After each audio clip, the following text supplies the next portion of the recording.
स्वागत है। आज हम फिनटेक जगत से जुड़ी एक कह सकते हैं एक ऐसी खबर पर गौर कर रहे हैं जो सिस्टम के अंदर की कमजोरियों पर मतलब सुरक्षा पर बड़े सवाल खड़े करती है। ये जानकारी टाइम्स ऑफ इंडिया के 16 जुलाई 2025 के लेख से है। खबर नोएडा से है, जहां पेटीएम पेमेंट्स बैंक के 2 कर्मचारियों को गिरफ्तार किया गया है। मामला काफी संगीन लगता है। आरोप यह है कि इन कर्मचारियों ने उन बैंक खातों से करीब 30 लाख रुपए धोखाधड़ी से निकाल दिए, जिन्हें कानून प्रवर्तन एजेंसियों ने मतलब पुलिस वगैरह ने साइबर घोटालों के चक्कर में फ्रीज करवा रखा था। तो चलिए इस मामले की तह तक चलते हैं, समझते हैं कि ये असल में हुआ कैसे और फिनटेक सुरक्षा के लिहाज से इसके क्या मायने हैं। हाँ, इसमें दिलचस्प बात यह है कि ये जो गिरफ्तारियां हुई हैं, ये खुद पेटीएम पेमेंट्स बैंक की शिकायत पर हुई हैं। अच्छा, कंपनी ने खुद शिकायत की? जी हाँ, करीब 10 महीने पहले की बात है। 30 अगस्त 2024 को उन्होंने साइबर क्राइम पुलिस में शिकायत दी थी। उन्होंने बताया था कि उनके कुछ कर्मचारी मतलब बिना आधिकारिक अनुमति के फ्रीज किए गए खातों को अनफ्रीज कर रहे हैं। ओह, तो मतलब कंपनी को अंदर कुछ गड़बड़ होने का शक पहले से था। जी। तो फिर जांच में कौन सामने आया? जांच में फिर ये 2 नाम सामने आए। कस्टमर सर्विस एग्जीक्यूटिव्स हैं ये, एक मध्य प्रदेश के जबलपुर के चंद्रेश राठौर और दूसरे यूपी के मऊ के तारिक अनवर। इन पर आरोप है कि इन्होंने मिलकर करीब 29.9 लाख रुपए की रकम उन फ्रीज खातों से धोखाधड़ी करके जारी करवा दी। लेकिन ये कर्मचारी अकेले ही ये सब कर रहे थे या फिर कोई बड़ा नेटवर्क था? और मतलब ये फ्रीज खातों को अनफ्रीज कैसे कर पा रहे थे, ये बड़ा सवाल है। बिल्कुल।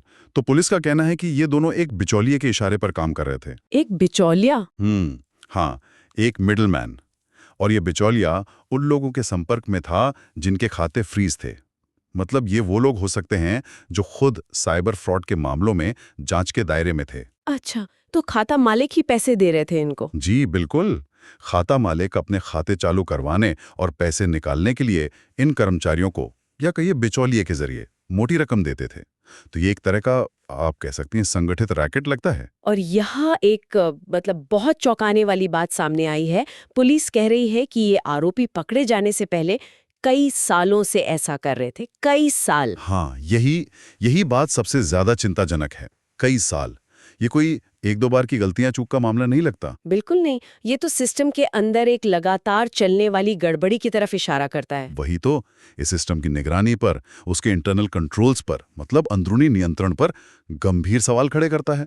क्या ऑडिट वगैरह में ये चीज पकड़ में नहीं आई इतने सालों में? ओह, और क्या इस रैकेट में और लोग भी शामिल हो सकते हैं? क्या लगता है? जांचकर्ताओं को शक तो यही है। एक जांच अधिकारी ने तो यहां तक बताया है कि शायद कंपनी की हैदराबाद टीम का कोई कर्मचारी इस पूरे रैकेट का मास्टरमाइंड हो सकता है। अरे! हाँ, और उसकी तलाश अभी जारी है। और सबसे अहम बात यह है, जैसा आपने पूछा था कि ये कैसे कर पा रहे थे, तो इन गिरफ्तार कर्मचारियों के पास उन फ्रीज खातों तक पहुंचने का कस्टमर एक्सेस था। ओह, तो एक्सेस का ही गलत इस्तेमाल किया गया। जी बिल्कुल। उसी एक्सेस का दुरुपयोग करके ये खातों को अनफ्रीज कर पा रहे थे। तो अब इन दोनों पर कानूनी कार्रवाई चल रही है। हाँ, इन दोनों को कानून की जो भी संबंधित धाराएं हैं उनके तहत गिरफ्तार करके कोर्ट में पेश किया गया है। तो कुल मिलाकर देखें तो ये घटना हमें क्या सिखाती है? एक तरफ तो ये अच्छा है कि कंपनी ने खुद शिकायत की। हाँ, वो तो है।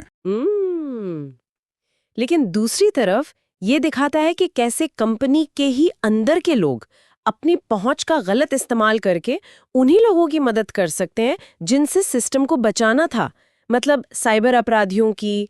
ये तो एक बहुत गंभीर अंदरूनी सुरक्षा चूक है, इंटरनल सिक्योरिटी ब्रीच जिसे कहते हैं। बिल्कुल।